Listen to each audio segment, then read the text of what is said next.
We're back for another video in our series of the parables of the king. Thank you for stopping by the channel. Thank you for joining me today. I appreciate your time. Hope you guys are all doing well out there, fam. All praise, honor, and glory to my Father Yahawah. In the name of our King Hamashiach, Yahawashi, the Holy One of Israel, Redeemer and Savior, and in the name of the Holy Spirit, without which we wouldn't be alive right now.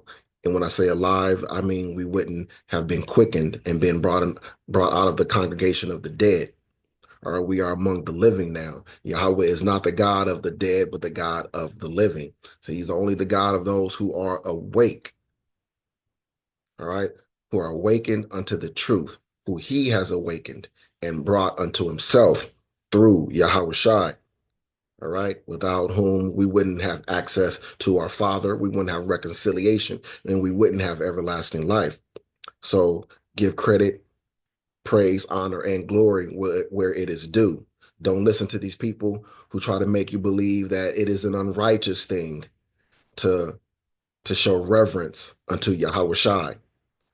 Our Father never said that he only wants us to give reverence unto him. It is not unrighteous. Don't let these people make you believe that. Remember, our Father is the same one that says he's going to get us a name and a praise in the earth. He's going to get us fame in the earth. He said he's going to make the other nations come and bow down at our feet. He doesn't mind us being worshiped in due season. He's going to make these people come and do it, because in doing so, they will worship him. Bowing down to us is the same as bowing down to him. Bowing down to Yahweh Shai, reverencing him, exalting him, loving him, and praising him is the same as doing so to the Father. This is the chain. This is how he works. He's a loving father who doesn't mind his children being loved. All right, being respected, being honored, and glorified. But again, we have to receive all that in due time once he does it for us. So right now, it's all about us exalting him, and he will exalt us in due time. All right. So with all that being said, we are here today to get into the parable of the seed, is what it says here. But, I like to refer to it as the parable of the growing seed. All right. The parable of the growing seed. So the theme is the mysterious and certain growth of the kingdom of Yahawah. The mysterious and certain growth, guaranteed. And it's definitely a mysterious thing. It is in a mystery. Everyone doesn't get it. Everyone doesn't understand it. And it's not really for everybody to understand the processes, all the operations of the Most High, but to have faith and believe in him and his way. All right. So let's begin. Mark chapter 4, verse 26. And he said, so is the kingdom of the Most High, as if a man should cast seed into the ground and should sleep and rise night and day, and the seed should spring and grow up, and he knoweth not how. For the earth bringeth forth fruit of herself, first the blade, then the ear, after that the full corn in the ear. But when the fruit is brought forth, immediately he putteth in the sickle, because the harvest is come. So anybody out there familiar with husbandry? Have you ever did any farming or gardening? Have you ever planted crops and waited on the harvest? Then you know what this process is like.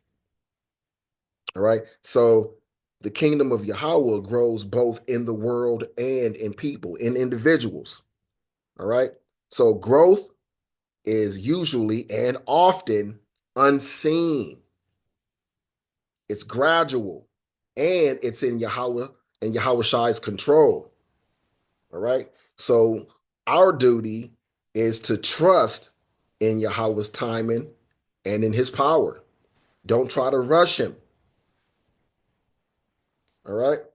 So in this in this parable, let's speak about the symbolism. All right. So the seed is the word of Yahweh. Okay. The seed is the word. Let's get Luke chapter 8 really quick. Luke 8. and 11. Now the parable is this. The seed is the word of God. The seed is the word of Yahawah. All right. So it represents the truth of the gospel and Yahawashi's teaching. All right. The truth of the gospel and Yahawashi's teaching. The man who sows is the disciple, the servant, the messenger, the teacher of the word. All right. Who represents those who spread the word of truth. All right. And so the ground is the heart of those who hear the word. All right. The ground is the heart of those who hear the word. Let's go back to Luke chapter 8 again, real quick. Let's go down to verse 15. But that on the good ground are they, which in an honest and good heart, having heard the word, keep it and bring forth fruit with patience. And bring forth fruit with patience. This is one of the key things to get from this parable. All right. So we have to be patient. We sow and then we be patient, remembering, you know, where, you know, where the increase comes from. All right. So let's go. Okay, back to Mark 26 through 29. All right. And the process of growth is the work of Yahawah through the Spirit. Right? The work of Yahawah through Yahawashi and through the Spirit. That's the process of growth. We have nothing to do with the process of growth. We just plant.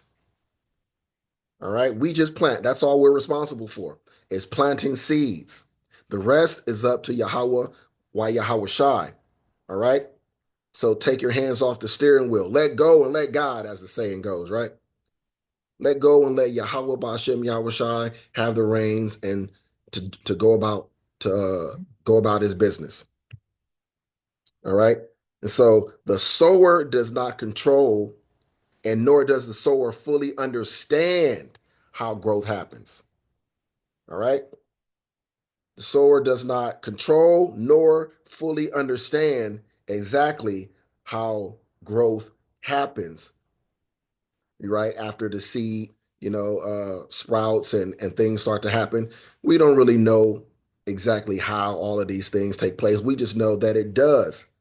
You can understand what takes place, if you study, the science of it and study, horticulture and all that and learn how, the stages of the growth, but you can't really know how, because the Most High, that how is in his wisdom that we don't have. All right. And so the harvest is the final judgment and fulfillment of the kingdom. All right. And so in Revelation 14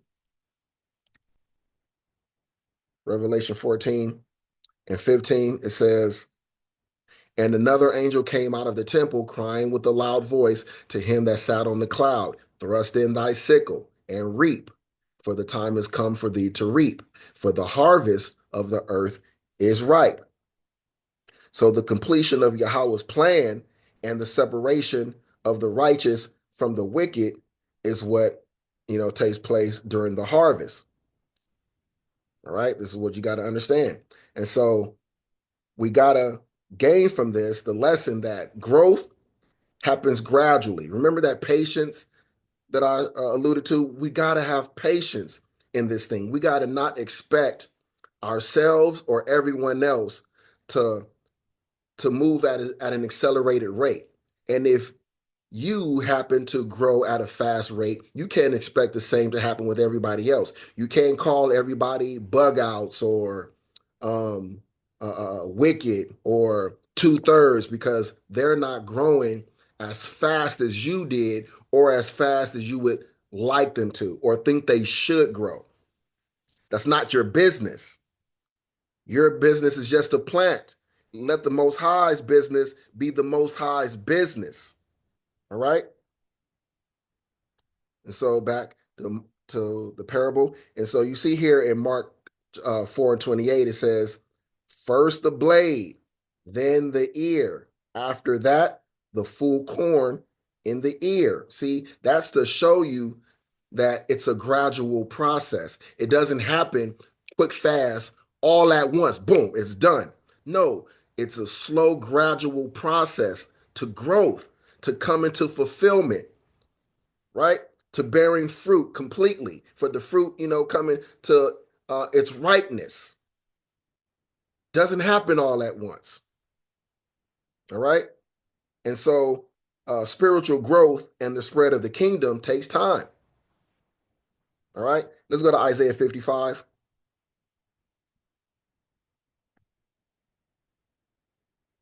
verse 10. For as the rain cometh down and the snow from heaven, and returneth not thither, but watereth the earth, and maketh it bring forth and bud, that it may give seed to the sower and bread to the eater, so shall my word be that goeth forth out of my mouth. It shall not return unto me void, but it shall accomplish that which I please, and it shall prosper in the thing whereto I sent it. See, because it's him, it is his plan, it is his process, right? It is his process. And his word, again, shall not come back to him void, but shall accomplish that which he please, that which he please. So we can plant seeds, but if he doesn't want those seeds planted in that particular ground to bear fruit, then they won't. It's all about his pleasure and not ours. You can do all the teaching that you want. And if nobody listens to you, it wasn't meant for anybody listens to you. Stop standing on the corner, berating people for not listening to you. Every time somebody passes by, when a brother's on the corner and they try to get their attention, hey, brother, you know your nationality? You know your nationality? And the brother's like, oh, no, I ain't got time. I got to go. Oh, brother, you ain't got time for the Lord? What's more important than the Lord? No, they ain't got time for you, fam. For all you know, that person is well studied and in the Bible all the time. But because he didn't stop for you, because he didn't satisfy your ego and your desire, you tried to condemn him and convict him of being a heathen. And you try to make it seem like he doesn't love the Lord because he didn't stop to listen to you. That's pure ego, fam. We forget spiritual things.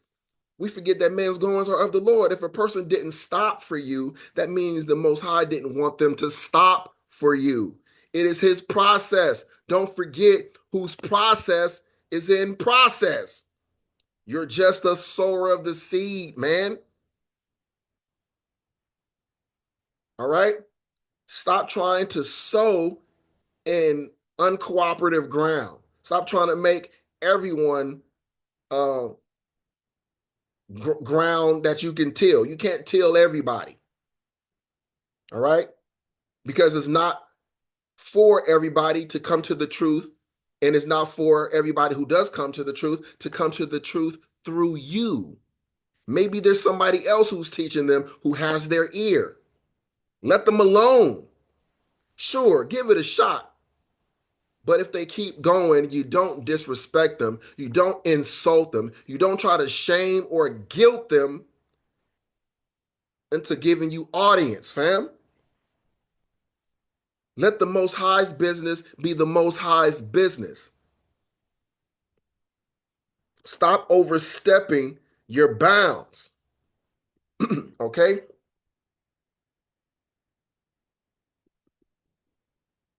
And so again, it says in verse 27, again, he knoweth not how. All right? This is emphasizing the point that growth is mysterious and is beyond human control. All right? The sower of the seed doesn't know how this happens. You just got to trust that it's going to happen. So, just as a farmer can't force a plant to grow, we cannot force spiritual transformation. It is Yahawah's work, not yours. All right? Let's go to 1 Corinthians chapter 3 real quick. 1 Corinthians 3:6. I have planted, Apollos watered, but Yahawah gave the increase. Who gives the increase? The Father gives the increase. So then neither is he that planteth anything, neither he that watereth, but the Father that giveth the increase. All right? That's what you got to remember. Growth is beyond human control, and it is a mysterious working of the Most High. All right? So we see also the lesson in the parable is that growth is inevitable in good soil. All right? So once the seed is planted, it's going to grow if the heart is receptive. All right? But if the heart is not receptive, it's not going to grow. That means the Most High didn't provide the increase. It wasn't meant for that person. You can't force it on them. All right? Like Matthew chapter 13, verse 23 says, but he that receives seed into the ground, into the good ground, is he that heareth the word and understandeth it, which also beareth fruit and bringeth forth some an hundredfold, some 60, some 30. All right, so you see, the good ground produces fruit.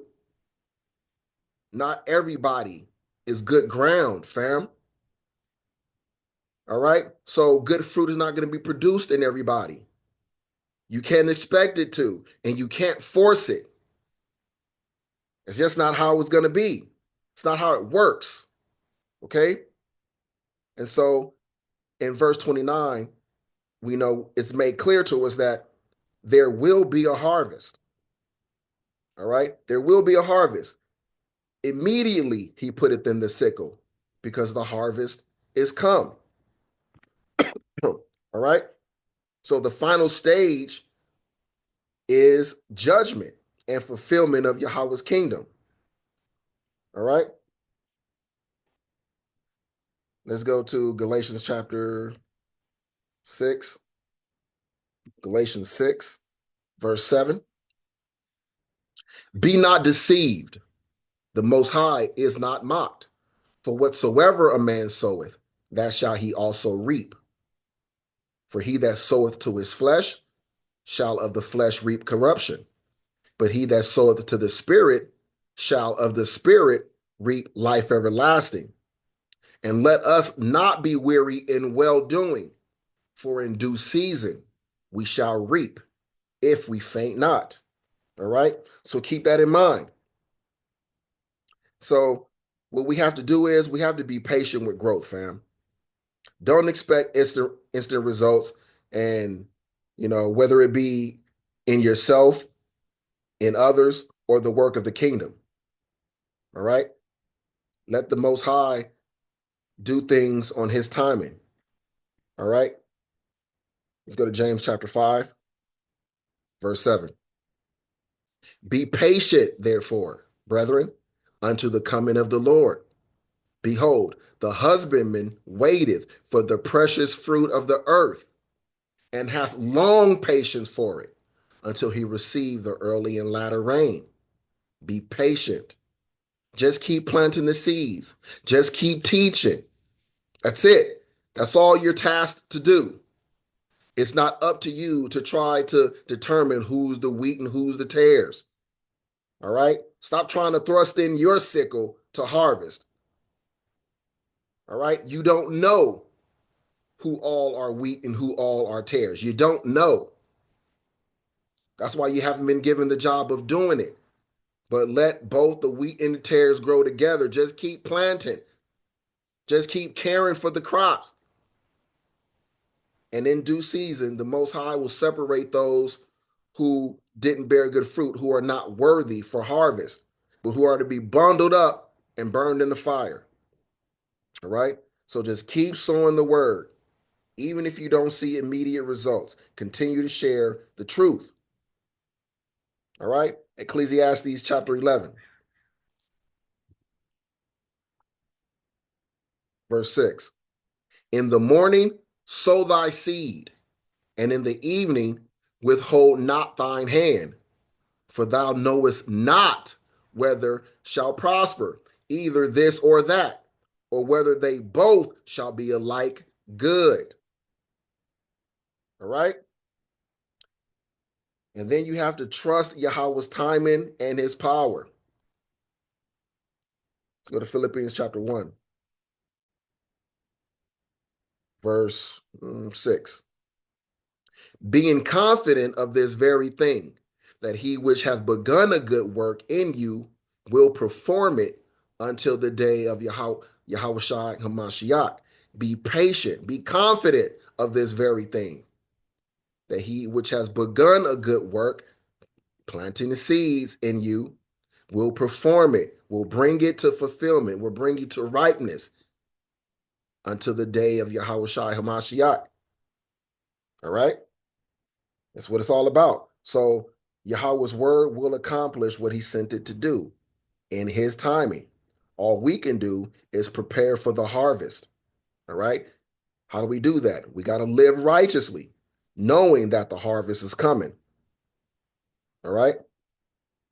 Be ready. Don't get caught slipping like the unwise virgins. All right? Let's go to Matthew chapter 24 and 44.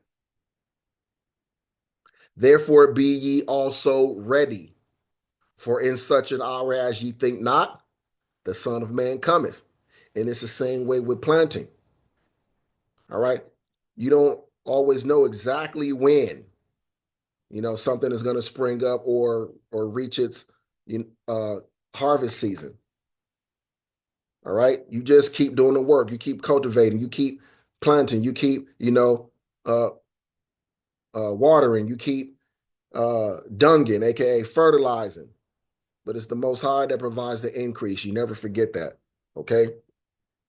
So the kingdom of heaven, the kingdom of Yahawah grows in his timing, not ours.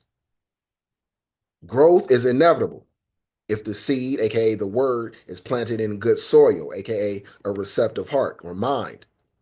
So we have to continue sowing and just trust Yahawah for the increase. There's definitely going to be a final harvest season where the righteous will be gathered to Yahawah and Yahawashi. So,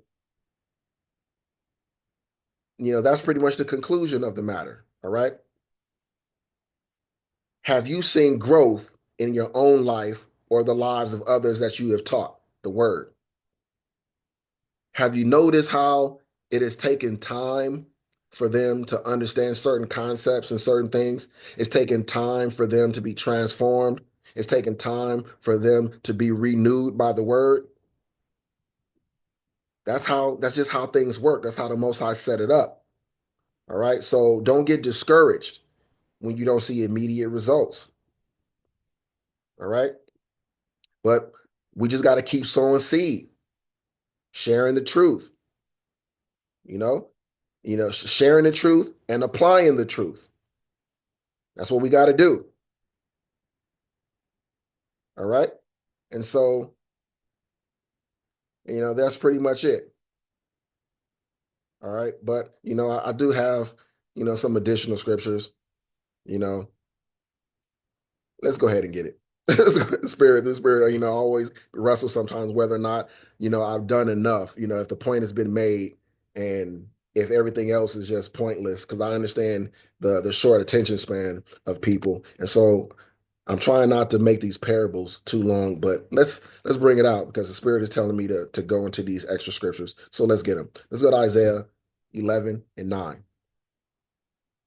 They shall not hurt nor destroy in all my holy mountain, for the earth shall be full of the knowledge of the Most High, as the waters cover the sea. And so this is just highlighting the fact that, what the Most High has ordained will be. And that includes people, those of us who will come to the truth, those of us who, the word will be planted in and it will bear good fruit. And at the end, the fact is going to be that nothing shall hurt nor destroy in all of his holy mountain, but will be sanctified holy and incorruptible. And the earth shall be full of the knowledge of the Most High. The seeds that we plant, by the time that time comes, We will have done so much work that the earth will be abounding in the knowledge of him, but not just the knowledge of him, um, but the uncut knowledge of him. Because we as a people, you know, we will have more wisdom than we have now. And we will have more understanding, and therefore what we teach will be more potent than what we're able to teach now and the way we are able to teach now.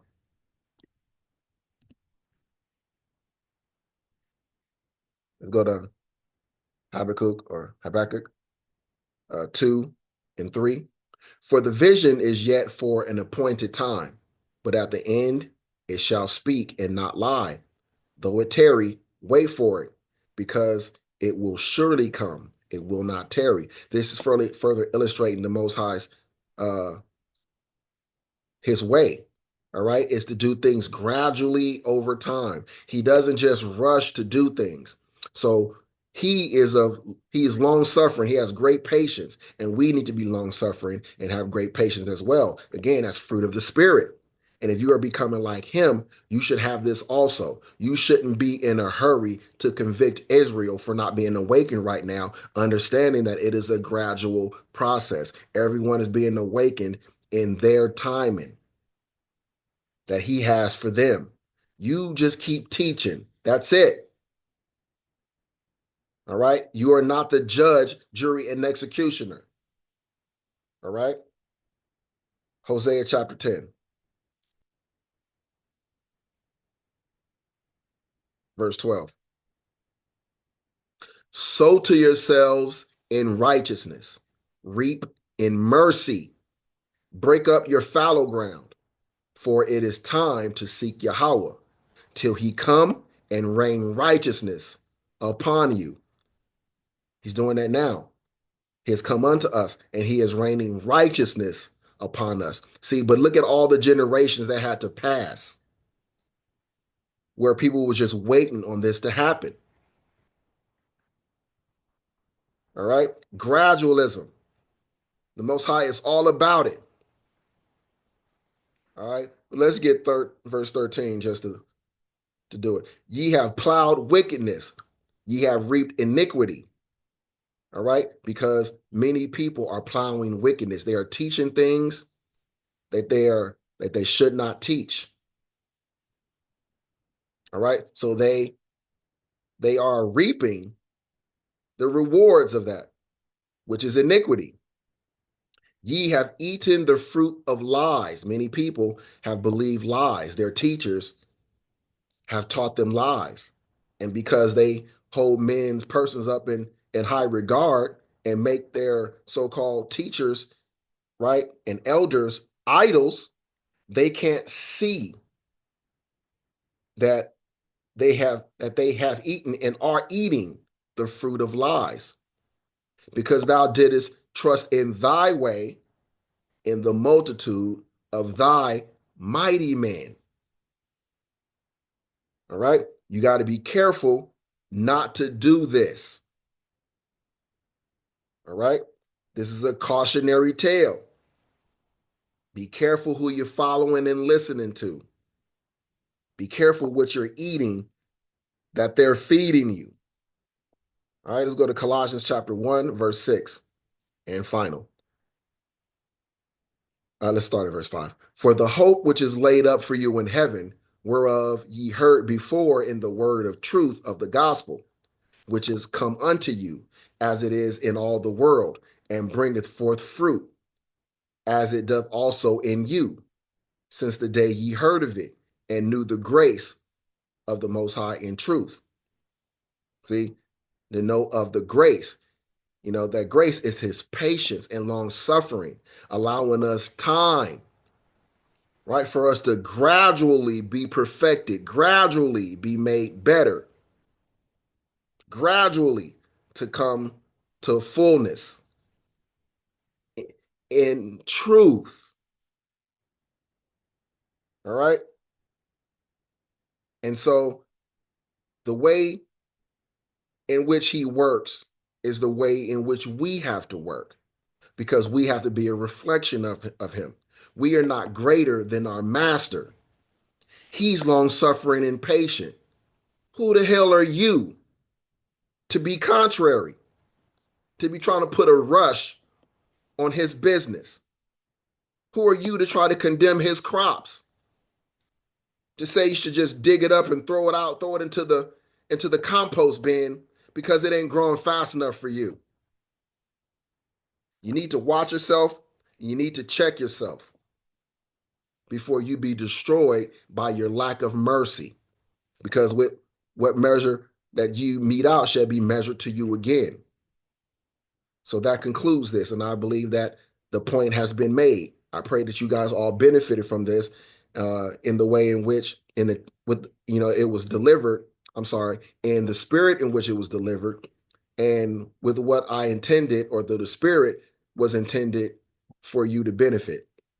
All praise, honor, and glory belongs to none other than our power, Yahawah, Bahashem, Yahawashi, Wahar Rakakwadash. I will see you guys on the next lesson, Yahawah willing, of course. Shalom, fam. Each one, reach one.